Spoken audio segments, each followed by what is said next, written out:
Welcome to the Angelscapes podcast, where you're encouraged to uncover and develop a direct connection with your soul's power, wisdom, and spiritual intuition that is ready to blossom.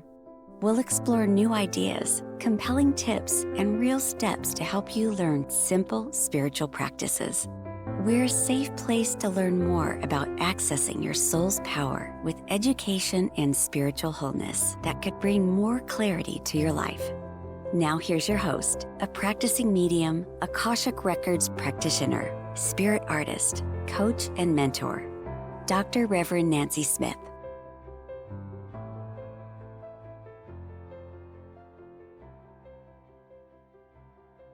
A friend and a mentor and a teacher once told me, not that long ago, a couple days ago, that we are stars in our own movie. And we direct the people around us to live the lives we expect them to live. This is Nancy Smith, and here's the Angelscapes podcast. Today I'm doing things a little bit differently. I had a couple experiences today that gave me a moment to pause. And so I didn't write all my notes. I didn't create my little artwork, but I do want to talk to you about community. I had an experience today where gave me a moment to pause, like I said, but also made me think about a few things in my world, in my profession. And so I reached out to a friend, and when she had a chance, she gave me a call back, and we talked for a while. And she said to me, "Remember, Nancy, that you're here to help people find their own lights within themselves. You're here to shine your light. You're here to make a difference and to help people make a difference in their lives. Don't forget that," she said. "Don't ever forget that." And it made so much sense. She said, "Be curious about things that are changing in your life. Explore them. It's not matching up to what you normally think ought to happen or that you're used to." But she said, explore the changes. Things are happening really fast right now.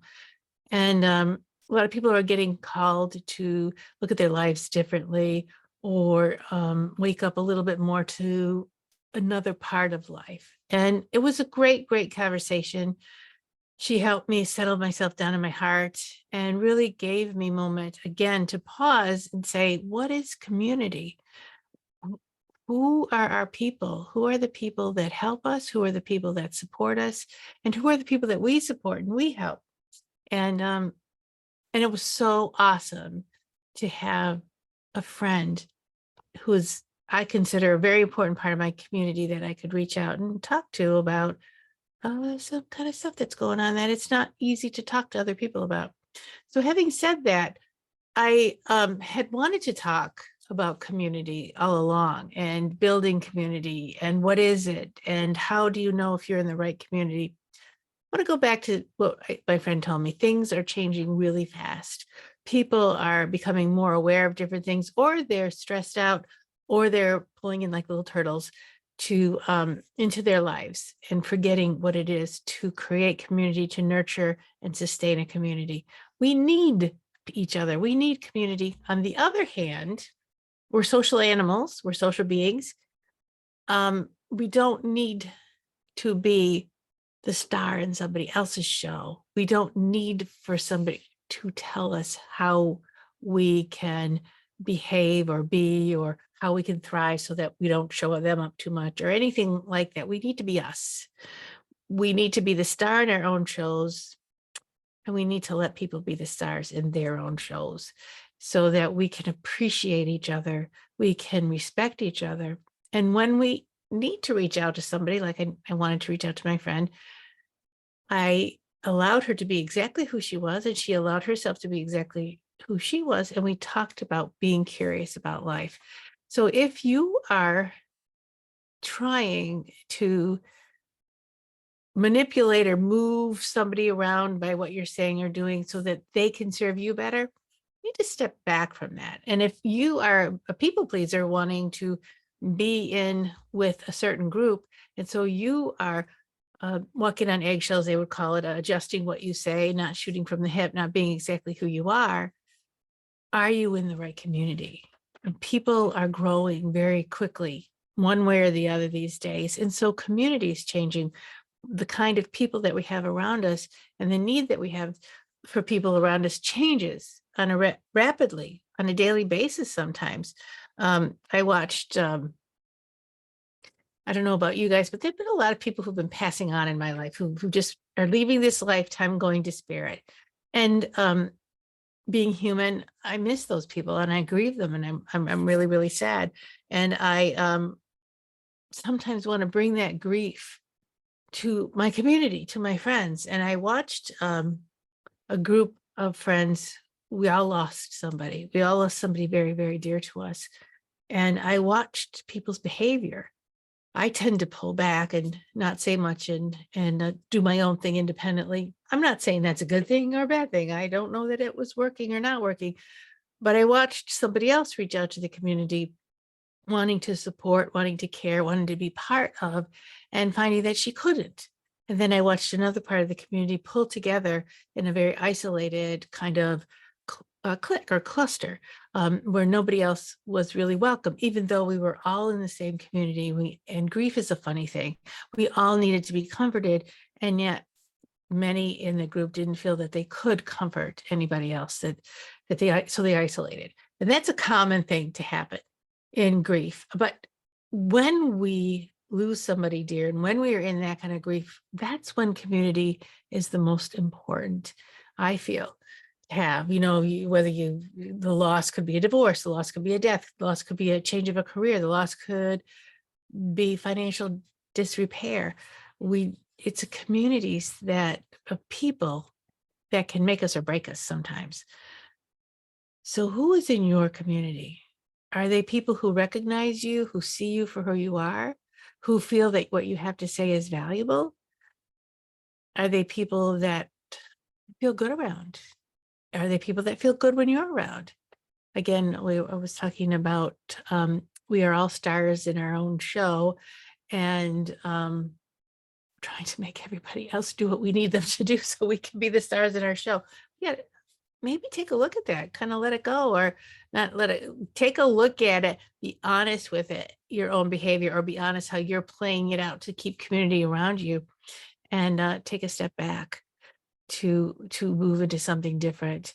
We're being called as light workers to do a lot of leadership in a way, or to open people up, or to make a stand, to bring people out of their own rabbit holes, to bring people out of their own despair. And the light workers, I'm saying the light workers, the people who are thinking differently, the people who want to help other people, not stay where they are, but kind of elevate them into for me, it's more of a connection to your soul, more of a connection to a higher power and source, so that you can see your own divinity within yourself. And by doing that, you see what a marvelous person you are, what a lot of creativity you have, and to really support that creativity, no matter how it expresses itself from each individual person. That's kind of my job. That's kind of what I see my job as. I mess up with it all the time. But I'd like to invite you all to take a look at what it is you're doing in the community around you, the people that are closest to you, or the people that you see all the time, whether you're close to or not. How are you interacting with them? How are you viewing them? How are you viewing yourself? Is it a judgmental? Is it a critical place? Is it I see your own divinity? Namaste but I see the light in you. The light in me sees the light in you. I wanted to tell you a story. My friend Joe told me about this story. I said, go look it up. But it's called The Rabbi's Gift. And it's a story about some monks that used to be a huge monastery. And they had many branches in many different countries. And over the years, over the centuries, the monastery began to get smaller and smaller and smaller, to the point where there was only one monastery left with 5 monks in it. And they were getting kind of old. And they were sad about it. And they had this beautiful landscape. They had woods behind the monastery. It's an old-fashioned, big old hairy monastery. I'm kind of ad-libbing here, but look up A Rabbi's Gift. It's a beautiful story to read. But in this woods was a house, small little house, that a rabbi from the local village used to come every year and do his meditative retreat by himself. And the monks kind of got to feel and know when he was around. They're getting kind of psychic. Ooh, the rabbi's there now. And one year the abbot of the monastery said to the monks, we need to figure something out. We need to do something about how this monastery is not growing, and that we're the last ones here, and we're going to it's going to just kind of die, fade away with us.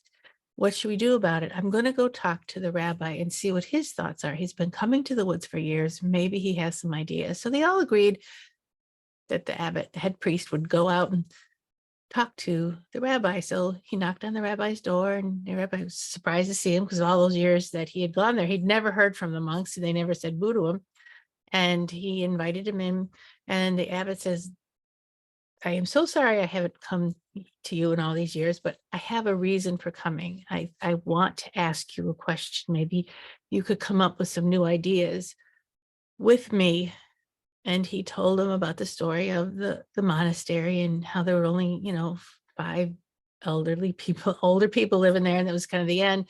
And nobody was really coming to the monasteries anymore. Nobody was really participating in faith and in the religion that took place in their monastery. And the rabbi said, I know what you mean. Nobody's coming to the temples anymore. It's just modern times. People don't need spirit. They don't need this coming together spiritually and to be inspired or to learn different doctrines. They just are too busy. They moved on. And so the 2 older men just sat and wept for a while, very sad. And they talked and they shared experiences. They'd never done that before. It was amazing. And then at the end, they said, I got to get going back home. It's getting dark. And the abbot turned to the rabbi and said, but you never answered my question. And what could your answer be? And the rabbi turned to him. I said, I really don't have an answer for you because I have the same problem. But I do know that one of your monks is the Messiah. So go home and take heart that one of them is the Messiah. And the abbot thought that was a little bit odd. He went home to the monastery, and the monks were all waiting there. What did he say? What did he say? And he says, well, he didn't really have much to say. He's got the same problems going on in his temple. Nobody's coming in. He said, but he did say something that was odd. He said that one of us is the Messiah. One of us is the Messiah. Can you imagine that? And they all kind of looked at each other and they said, really? And they all kind of said, we'll have to think about this. We'll pray on this. So they all went off to their separate parts of the monastery and thought about it. And they kind of analyzed each other. Well, he's too old, or he's too shy, or he's too absent-minded. He's got a bit of a temper. I don't know, but what if he is the Messiah? What if that beautiful part of himself that comes forward in those special times, like that one monk seems kind of lazy, doesn't have a lot going for him, but whenever you need something, he just happens to be right there. He just shows up without you even asking him. Maybe he's the Messiah. So they started to look at each other's higher aspects. Maybe I'm missing something. And so they began to treat each other. They actually were teaching each other by treating each other more divinely, with more respect, with more curiosity. And as they did that, the community within them, of the 5 monks together, began to build an energy around them that was beautiful, loving, and very accepting. So the spring comes along and people start to come and have picnics on the lawn of the monastery because it's beautiful. And they began to really enjoy themselves. And then they began to feel like there's something special going on in that monastery. There's something special going on with those monks. And then little by little, people start to approach the monks and talk to them. And some young men came up and said, what are you doing here? What is this monastery all about? What do you do with your daily time? And they took an interest, and the monks began to teach them and talk to them about what they did and what their purpose was. And some of the young men said, I want to join you. Can I join you? And so they said, sure, come on in. Doors are open. And the monastery began to grow again. Young life began to come in, and more people began to come to the grounds and have picnics and enjoy the beautiful monastery, because now it was becoming a beautiful place where people wanted to be. They wanted to socialize, and they wanted to create a community. And I love that story, because if we see each other as the Messiah, which the chosen one, the one that will bring peace and love and healing to humanity, if we treated each one of ourselves included in the people around us, what would humanity look like? What would this planet look like? What would our society look like? And what would our communities be? So maybe when we're in a deep time of grief, when somebody important to us passes away, we're not isolating from each other. We're opening our arms to each other. We're saying, I know that you're in pain. I know that this is a big change. I'm with you. Or when somebody loses a career or financially things turn upside down, I'm here for you. I've got your back. We'll talk about ideas. We'll talk about ways to support each other. So many times I have heard the opposite happen. Do you know the law of attraction is when your vibration raises up and you have a high vibration, so good things come to you. And if the good things aren't coming to you, that must mean your vibration is low. So there's this kind of awkward judgment thing that happens. So if your vibration is low, maybe I don't want to hang around you. What we don't realize is our vibrations want to match the highest vibration around. And so when the law of attraction is not working or people aren't good things aren't coming towards people, it means that the community's vibration is low. And that when we come together and recognize each other's divinity and recognize each other as the possible Messiah, then the vibration begins to support each individual. And we see each individual as a gift. We see each individual as creative, and we're interested in hearing what that other person has to say, even though it's not something we would think or say, but maybe they've got something there. Let's take a look. And this is how we build community. This is how we build the vibration that brings the joy and the peace and the divinity into our lives one more time. For a long time, maybe for forever, if we could hold that divine thought that we are all beautiful children of God.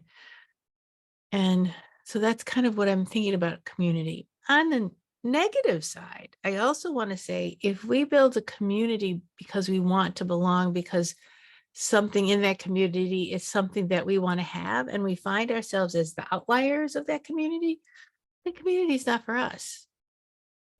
There's another story that I heard a while back, a long time ago, and it was, and I hope that people understand where I'm coming from in saying this, but there was down south, there was a lot of segregation, and there was a Black man that came into a white community. He's a salesman. He's going to sell. He's doing his job, and he's going to all the places he was meant to go to. And he said, "Oh, I just want to go to church. I just want to be in the presence of God." So he looks up in the phone book, a Baptist church, and he walks into that Baptist church, and everyone turns and looks at him, and they're all white. And he just has a panic attack, and he gets very anxious, and he leaves that church thinking, I am so sorry. I'm so sorry. This is back in the day when these things were not good. And he went back to his hotel room, and he just kneeled down by his bed, and he just said, oh God, forgive me. I just didn't pay attention to where I was going. I did something wrong. This is just awful. And he heard a little voice kind of coming into him from his prayers, and it said, this is God. I've been trying to get into that church for 200 years now, and you got in there before you've only been in town for what? Half a day, and you got in there. So you did better than me. And they had a good laugh together.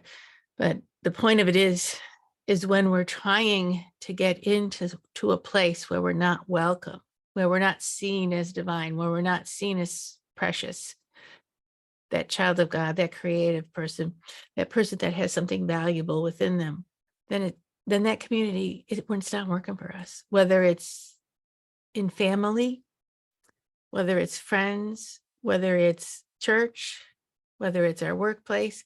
We have to begin to look at it differently, and don't let it take your light out because your community's not working for you. So sometimes we could bring back love into the community. We could start to appreciate each other. We could teach those monks. We're teaching each other how to appreciate each other in a very subtle form. So maybe you could step in to do that. And if you can't step into that, if it's costing you too much, don't let your light go out. Find a place where your light will shine, where your light will thrive, and you'll be able to bring those gifts forward in a safe way. You'll be able to be curious, be creative, try new things, fail at them, try a new one, and succeed. Be who you are, because that is the light that we need in our society to create solid community that will help us thrive, will help us grow, that will keep us on an even keel financially, that will keep us in a constant state of creativity and curiosity, where we don't have to be somebody else to be accepted. There is an old ancestral thing about being part of a community. And if you're not part of that community, if you're rejected, you would not, you go out in the woods, you die. You don't thrive. You can't do well. We're in a community now that we're very isolated from each other. We can thrive being alone. And I feel that the call right now is for us to pull back, to come back together, to find a way where we can help each other to thrive with technology, computers, and here I am giving a podcast. Isolated. Hopefully, people will listen to it, to a community. In some funny way, I'm part of a community, but in some funny way, I'm just kind of on my own, talking to myself. So I'm inviting you all to think about that, to look about. It's time for us to come together as a community, but not the kind of community that's threatening, not the kind of community that's going to destroy somebody if they don't fit in the right way, but the kind of community that will nurture, will look at each and every one of us as messiahs, as the ones carrying the light, to show the way, to bring back source and love into our life that will help us to thrive and grow. So that is kind of my talk on community. I really want to see more of that. I thought it was a good thing to talk about during the times, the seasons, as things get colder and colder, and we go inside to keep warm. Remember who you are. Remember what your light is, and remember what you're capable of doing. And reach out to at least one person, maybe 5 people, and be a community to them. So again, with your soul's power, with the source's power, with your guardian angel's power, however you work with spirit, however you work with that higher power, reach out, embrace it, step into it. Have the courage to step up out of the chair and welcome that person on the other side of the door into your life, into your table, and know that you're inviting God in when you do that. All right, that's it for this episode, and we'll see you next week. Take care. Thank you for joining the Angelscapes podcast. We hope you've gained new insights and inspiration for your journey to uncover and access your soul's power. For more information and a deeper dive into finding clarity in your life, go to angelscapes.net. Remember to subscribe so you can be part of the discussion. It may just change your life. See you next time.